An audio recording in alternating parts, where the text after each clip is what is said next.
Hello, everyone. I want to talk about God's unconditional love. Romans chapter 5, verse 8 says, "But God demonstrates his own love for us in this: while we were still sinners, Christ died for us."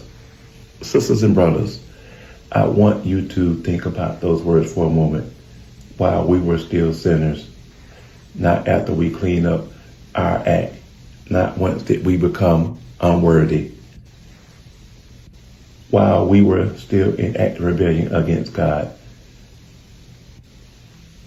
This is the radical, counterintuitive nature of God's love that defies human understanding.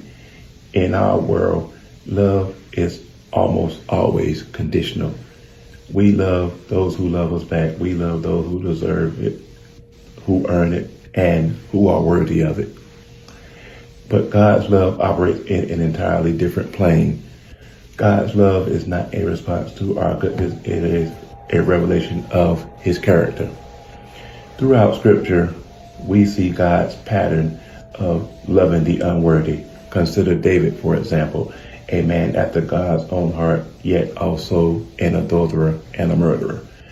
After his terrible sins with Bathsheba and Uriah, David deserved judgment. Yet in Psalm 51, we see God's loving restoration. If you are not familiar with Psalm 51, read it in your fair time.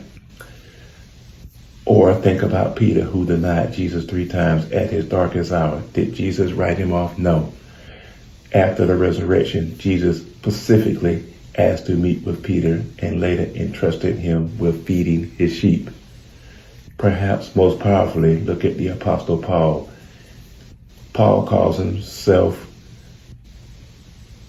the worst of sinners, a former prosecutor of the church, complicit in the murder of Christians. Yet God's unconditional love transformed him in perhaps the greatest apostle. In ancient times, unworthy people were loved unconditionally by a God whose love knows no limits, and that unconditional love continues in present times. We must all remember that God's love is a sign of true devotion. Have a wonderful day, and remember, you are loved.